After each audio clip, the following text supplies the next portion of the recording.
ये मोटर है, एक मोटर है, इसके अंदर दो वाइंडिंग है, एक कूलर की मोटर है। अब कूलर की मोटर है वही एसी का जो पीछे लगा होता है ना फैन, उसके अंदर की मोटर है। अब चाहे कूलर में लगाओ चाहे एसी के पीछे लगाओ, मोटर तो मोटर है, कनेक्शन वही है अपने पास। कहने का मतलब एक विशेष कूलर में ज़्यादा काम में लेते हैं अपन। अच्छा, कैपेसिटर की बात करें तो इसमें 3 माइक्रोफेरेड, 2.5 से 3 माइक्रोफेरेड का लगा दो काम कर लेता है, कोई विशेष अंतर नहीं आएगा, है ना। कैपेसिटर का ही माइक्रोफेरेड में आती है, ठीक है।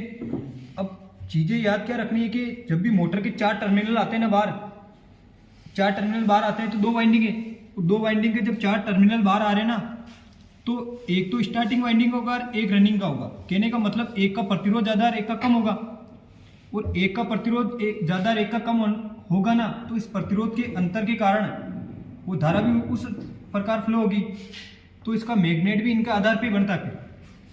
तो कहने का मतलब जो 2 वाइंडिंग हमने की है ना, उसका रीज़न सबसे बड़ा यही है कि एक फेज पे मोटर कभी भी स्टार्ट होती नहीं है।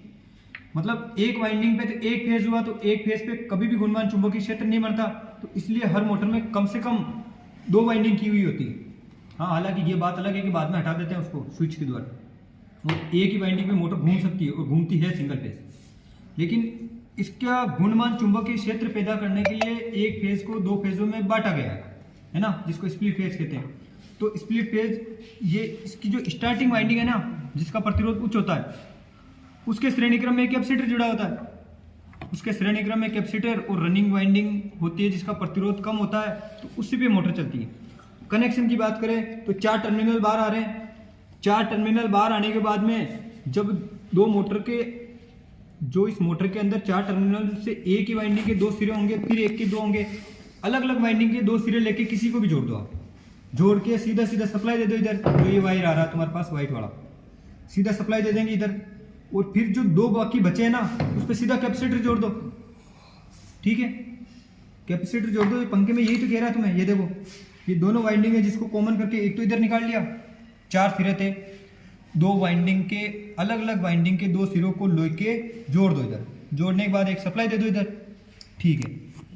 फिर एक जो समांतर में जुड़ी हुई रनिंग वाइंडिंग है ना, उसका सीधा कनेक्शन लो, उसको भी सप्लाई देना है, लेकिन इसका दूसरा सिरा है ना, कैपेसिटर को स्टार्टिंग वाइंडिंग के श्रेणी क्रम में जोड़ना, ठीक है ना, क्योंकि इन दोनों का रोल होता है इस रोटर को घूर्णमान चुंबकीय क्षेत्र पैदा करने के लिए इधर, है ना। कुछ इसका करेगा, देखो इसने यहाँ से घूर्णन चुंबकीय क्षेत्र पैदा किया, तो यहाँ से यहाँ तक ये आधा घुमाएगा, इधर आने के बाद ये आधा और घुमा देगा इधर, तो ये पूरा घूर्णमान चुंबकीय क्षेत्र बन जाएगा, है ना।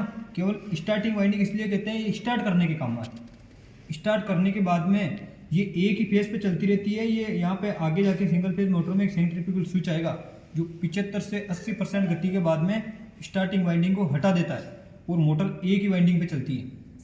लेकिन पंखे में और कूलर की मोटर में ऐसा रोल नहीं है, ये दोनों वाइंडिंग पे चलती है और चलती रहेगी, इसलिए इसको स्थायी कैपेसिटर मोटर भी कह देते हैं, परमानेंट लगा हुआ रहेगा।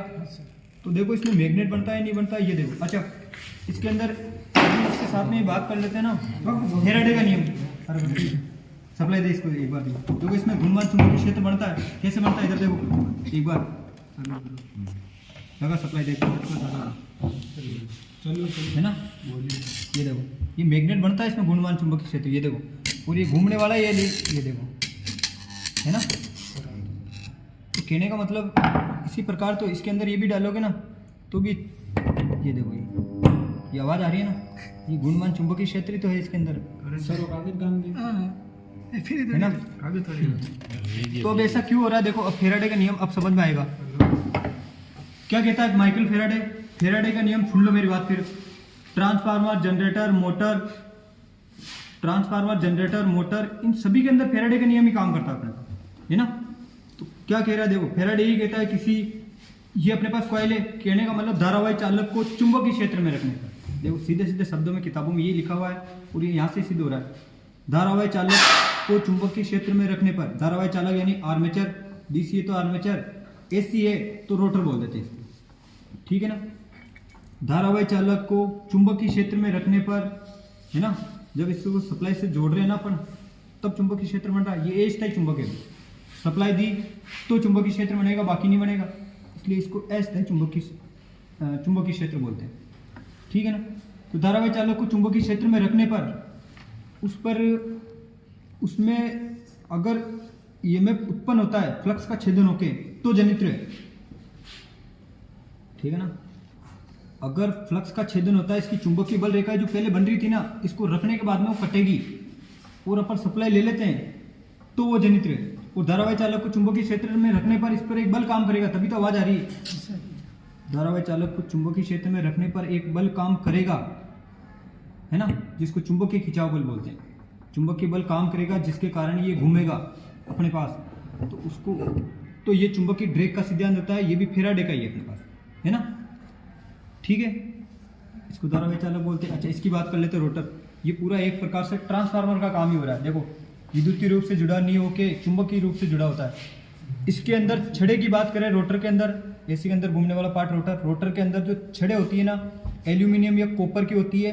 इन छड़ों को तिरछी डाली जाती है ना। इन छड़ों को, ये देखो, ये लाइनें दिख रही है ना, ये छड़े तिरछी डाली हुई है सारी, ये छड़े है अंदर पूरी। फिर इसको रिवेटिंग करके जोड़ दिया है। छड़े तिरछी करने का रीजन ये है कि इसका जब चुंबकीय क्षेत्र बनता है ना और इसका बनता है, तो दोनों क्रॉस में होने चाहिए, है ना। क्रॉस में होगा तब घूमेगा या बाकी नहीं घूमेगा। अगर इसको छड़े को सीधी कर देना तो चुंबकीय लॉकिंग हो जाएगी, फिर मोटर लॉक हो जाएगी, घूमेगी नहीं, ठीक है ना। चुंबकीय लॉकिंग हो जाती है, तो इसलिए इस प्रभाव को क्या कहते हैं, अगर सीधी रख देते हैं ना तो इसको चुंबकीय लॉकिंग या क्रोलिंग दोष बोलते हैं, है ना। क्रोलिंग, चुंबकीय लॉकिंग को ही क्रोलिंग बोलते हैं, क्योंकि मोटर लॉक हो जाती है बस, इसलिए छड़ों को तिरछी रखा जाता है ना। एल्यूमिनियम या कॉपर की होती है, इसलिए तिरछी रखी जाती है, ठीक है ना। ये तो हुआ फेराडे का नियम सीधा सीधा, जिसके कारण ये घूर्णमान चुंबकीय क्षेत्र बन रहा है, घूम रहा है, ठीक है। रोटर की बात हो गई, और ये पत्तियां होती है, ये वाइंडिंग होती है, ये कनेक्शन है। कनेक्शन कुछ नहीं, फिर बोल रहा हूँ, 4 तार बार आए, 4 आने के बाद में 2 को कॉमन किया, अलग अलग वाइंडिंग के 2 को कॉमन किया, करने के बाद पता कैसे चलेगा, तो एक वाइंडिंग पे जब भी आप लगाओगे ना तो बल्ब तेज प्रकाशित होता है ना, तो उसका प्रतिरोध कम है, यानी कि वो रनिंग वाइंडिंग है। और जब दोनों टर्मिनलों पे फिर दूसरों पे लगाते हैं ना, तो अगर ये मंद प्रकाशित होता है ना तो प्रतिरोध ज़्यादा है ना, और प्रतिरोध ज़्यादा है तो स्टार्टिंग है। तो ऐसे करके इनका पता चल जाएगा। चलने के बाद कनेक्शन कर देना अलग अलग के। कनेक्शन करने के बाद में सीधा दो वाइंडिंग है ना, अलग अलग कॉमन करके सप्लाई दे दो, दे दी, और देने के बाद में सीधा फिर 2 तार बचे, कैपेसिटर सीधा जोड़ दो, तो ये हो जाएगा तुम्हारे पास, है ना। ऐसे करके आप सप्लाई देके चला लो, ठीक है। और कुछ चला के दिखाओ क्या एक बार, है ना। इसको रोक एक मिनट, इसकी डायरेक्शन देख लो, पहले इधर घूम रही है ना, अब जब भी दिशा बदलनी होती है ना, तो स्टार्टिंग और रनिंग वाइंडिंग में से दोनों में से किसी एक के कनेक्शन चेंज कर दो आप आपस में बदलोगे ना, तो दोनों में से कनेक्शन चेंज करो, तो कैपेसिटर वहीं से, तो उसके चेंज करने के बाद में दिशा चेंज हो जाएगी। देख, इसको चेंज करो, दिखे एक बार, अभी इधर घूम रहा था ना, इधर घूमना चाहिए अपने पास। कैपेसिटर के 2 तार है ना, उसको आपकी डायरेक्शन चेंज ही करनी है।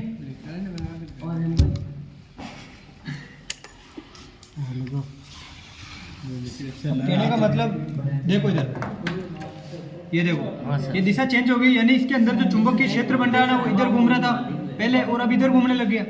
ये दो जो कैपेसिटर के कनेक्शन है ना, उनको आपस में चेंज कर दो, जो डायरेक्शन ऑफ रोटेशन चेंज हो जाएगी इसकी, ठीक है ना। इसको फिट कर दो, बस यही है अपना उद्देश्य। चलो सर,